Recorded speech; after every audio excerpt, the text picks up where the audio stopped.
Shalom, bien-aimés dans les Seigneurs, nous sommes dans la joie de nous retrouver ce lundi 10 mai 2026. Nous sommes dans la joie, bien-aimés, de partager ce moment ensemble avec vous. Jésus-Christ est bon, il est Seigneur. Nous voulons prier avant de commencer notre live de ce matin dans la clé de la maison de David. Prions. Tendre Père, nous bénissons ton nom parce que tu es le Dieu Tout-Puissant. Nous voulons t'abandonner ce moment. Viens régner en puissance et en maître, Père. Manifeste-toi du début jusqu'à la fin, Seigneur, afin que mon frère et ma sœur qui sont connectés avec nous ce matin, qui puissent sentir ta présence dans leur vie.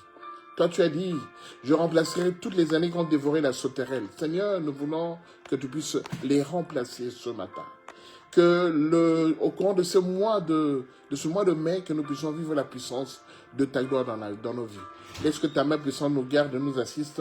Au nom de Jésus, nous t'avons assez prié et nous disons Amen. Amen, amen, amen. Bien-aimés dans les Seigneurs, soyez bénis.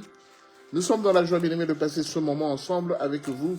Nous voulons partager juste une petite parole dans la Bible, dans le livre de Jean. Jean, le chapitre 8, le verset 32. C'est un verset qui est connu de pratiquement nous tous. Jean, chapitre 8, le verset 32. La Bible nous dit ceci.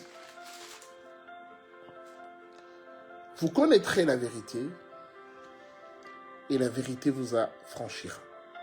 Je répète, vous connaîtrez la vérité, et la vérité vous affranchira.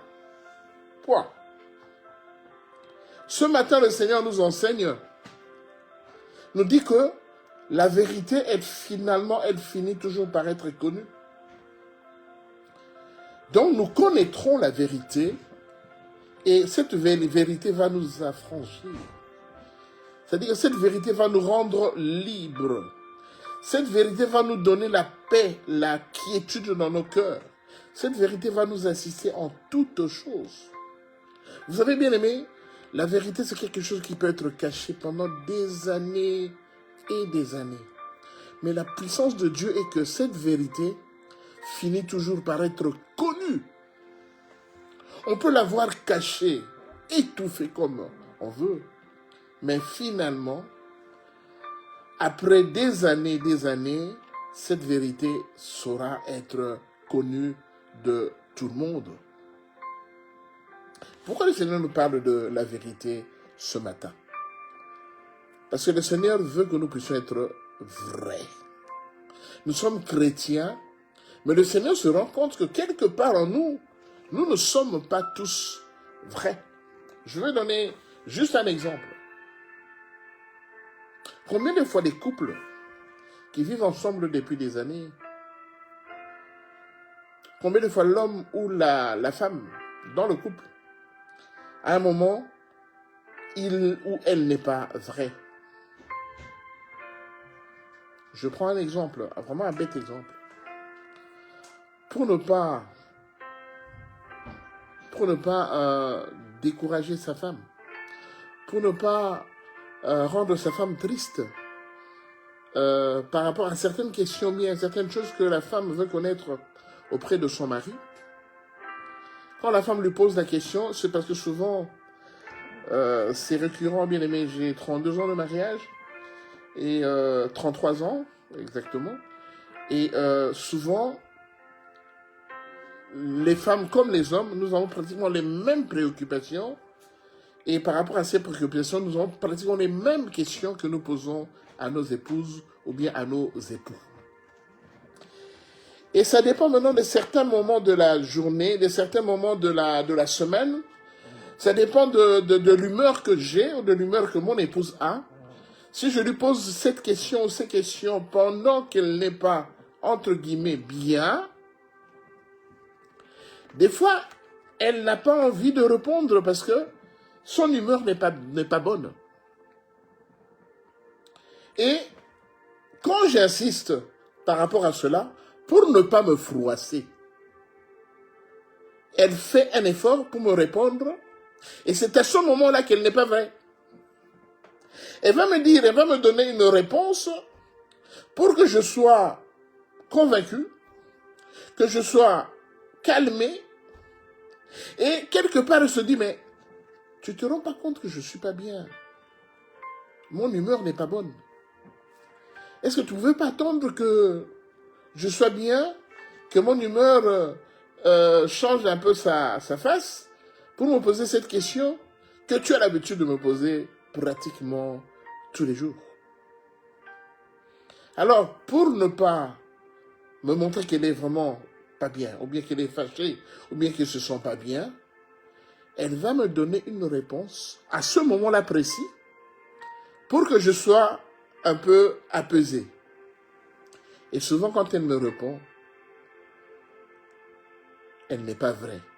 Et il en est de même pour moi, de la même façon, dans ce genre de circonstances, la réponse que je lui donne n'est pas vraie. Je donne un autre exemple.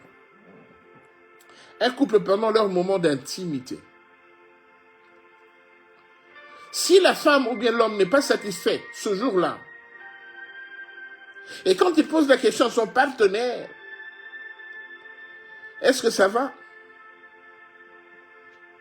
Il ou elle qui n'est pas satisfait parce que elle n'a pas atteint le moment où elle se sent vraiment, dans la joie, satisfait ou satisfaite, pour ne pas froisser l'autre, elle va dire oui, ça va bien. Or, en réalité, elle a menti, ou il a menti. C'est-à-dire qu'en réalité, en ce moment, il ou elle n'est pas vrai. Voilà pourquoi le Seigneur, Jésus de Nazareth, le pain sans levain, parce que celui-là, le pain sans levain, c'est-à-dire que Jésus n'a pas de péché, n'a pas commis de péché, le pain sans levain, chaque fois qu'il nous parlait, ou qu'il parlait à ses disciples, il disait toujours, en vérité, je vous le dis. Si vous avez de la foi, vous allez dire à cette montagne de se déplacer, de quitter ce lieu. Elle va partir. En vérité, si vous avez de la foi, si vous avez de la foi comme un grain de sénévé, vous allez faire ceci, vous allez dire ceci et cela va s'accomplir.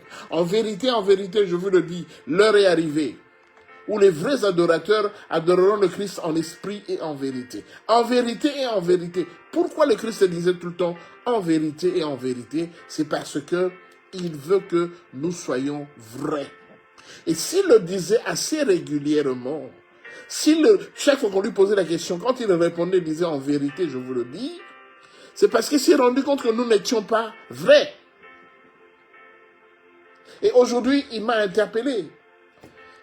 La nuit passée, il m'a vraiment interpellé en disant que vous devez être vrai. C'est une qualité que nous négligeons, mais c'est à cause du fait qu'on n'est pas vrai. On tombe beaucoup dans le piège de l'ennemi. Alors, j'aimerais poser une question ce soir à une femme pour lui demander ceci, sincèrement. Est-ce que tous les enfants que tu as eus, qui sont dans ta maison, dans ton foyer, tous ces enfants, c'est cruel ce que je veux dire ce matin. Est-ce que tous les enfants que tu as sont tous les enfants de ton mari? Est-ce que tous les enfants qui sont là, ils portent le même ADN que leur papa reconnu, biologique? Ou bien parmi eux, il y a de ceux-là qui ne sont pas de ton mari reconnu. C'est vrai que je suis cruel ce matin, mais c'est pour vous montrer que quelque part nous ne sommes pas vrais. Nous sommes chrétiens pendant autant d'années, mais il se fait que dans certains domaines de notre vie, le Seigneur nous reproche de ne pas être vrais. Nous sommes un peu artificiels.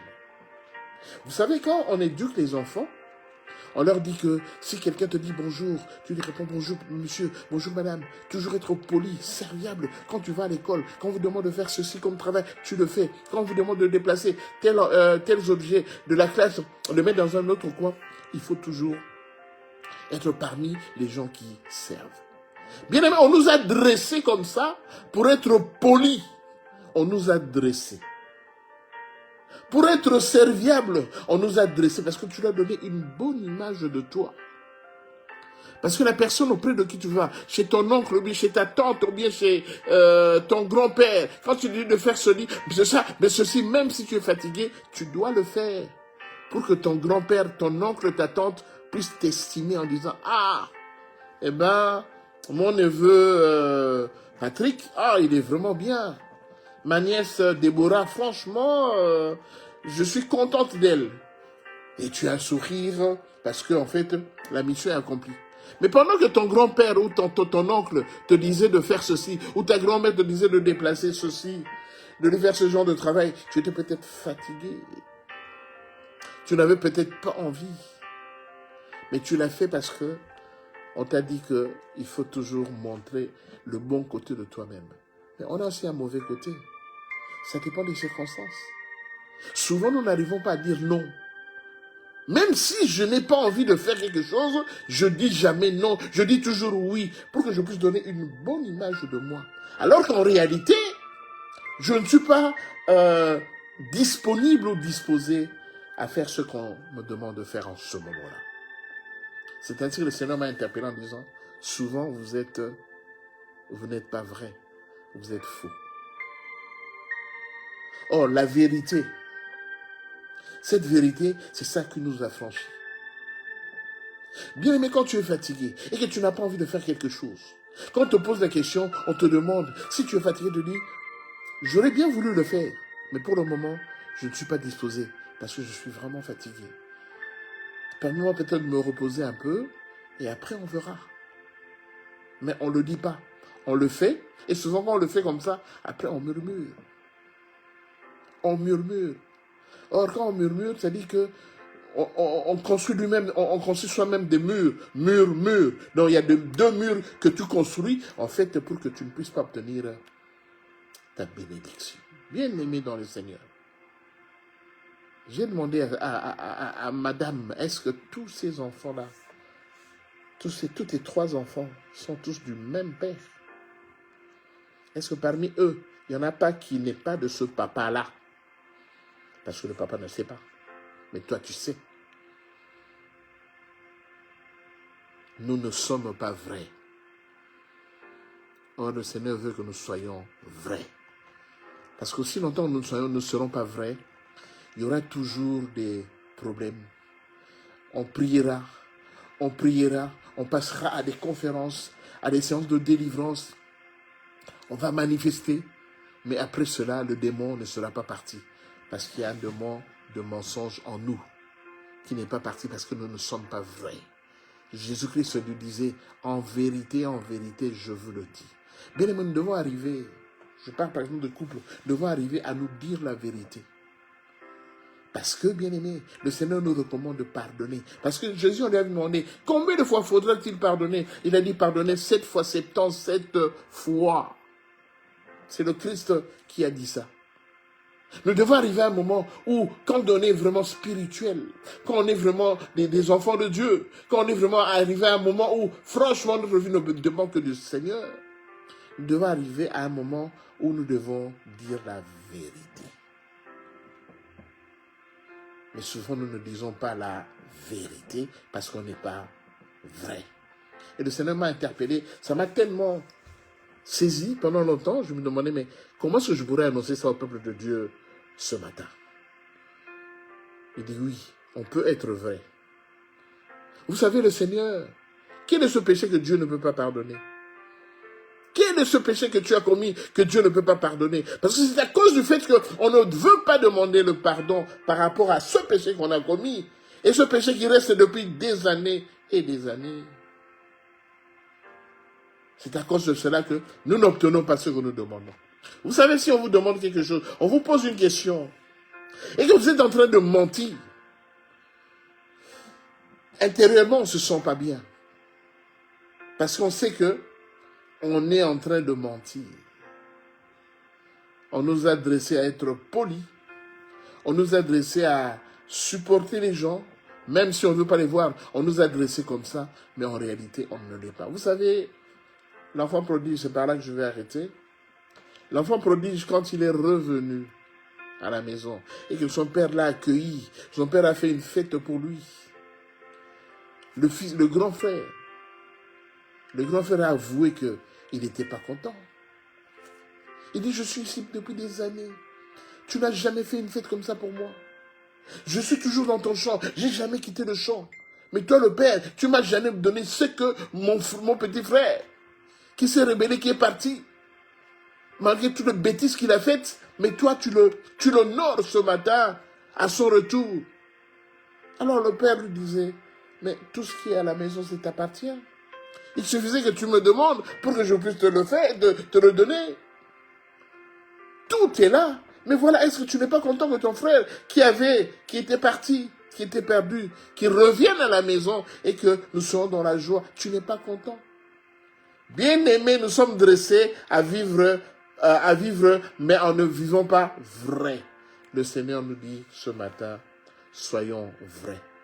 Abraham, quand la famine l'a frappé, il est parti avec sa femme Sarah. Ils ont rencontré Abimelech. Il a dit à Abimelech que cette femme est ma sœur.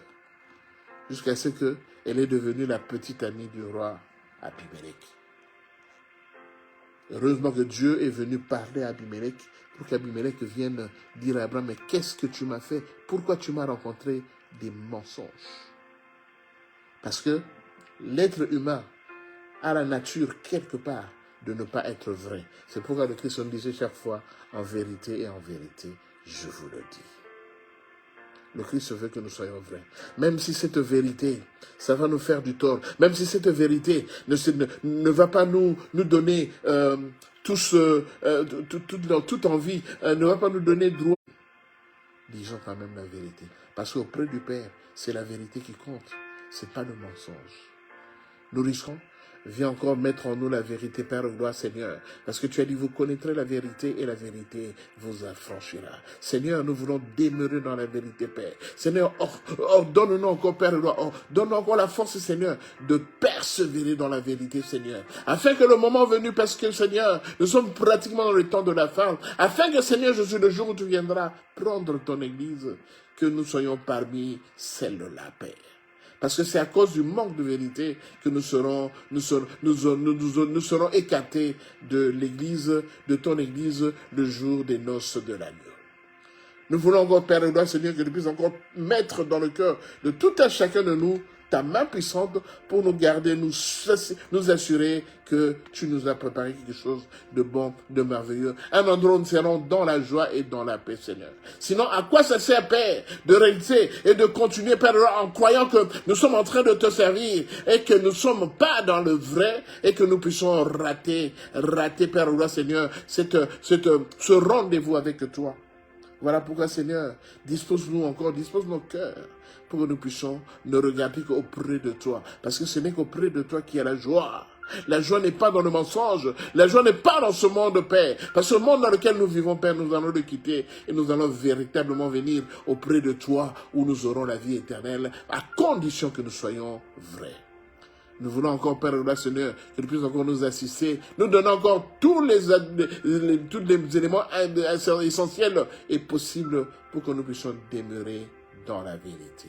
Parce que tu as dit en vérité, parce que tu veux que nous puissions toujours dire la vérité. Laisse que ta main puissante nous garde et que ton esprit soit à l'œuvre en toutes choses, Père de gloire. Renouvelle encore, Père de gloire, Seigneur, en nous cette faculté pour que l'honneur n'en vienne qu'à toi, Jésus. Nous voulons encore te bénir, te rendre gloire et grâce dans le nom de Jésus. Nous t'avons prié, nous disons Amen, Amen, Amen. Soyez bénis, bien-aimés, nous sommes le lundi 10 mai 2026. Que cette semaine soit bonne et que chacun de nous soit interpellé pour essayer, mais franchement essayer, avec l'aide du Saint-Esprit, de demeurer dans la vérité, d'être vrai. Parce que c'est ainsi que quand nous serons vrais comme ça, le Christ nous prendra et nous ne serons pas déçus. Soyez bénis, bien-aimés, d'avoir été avec nous ce matin. Nous voulons encore bénir cette semaine et que le Seigneur se souvienne de tout un chacun de nous pour son amour et pour sa grâce. S'il le veut bien, on se revoit le vendredi prochain pour une autre histoire. Shalom. Shalom.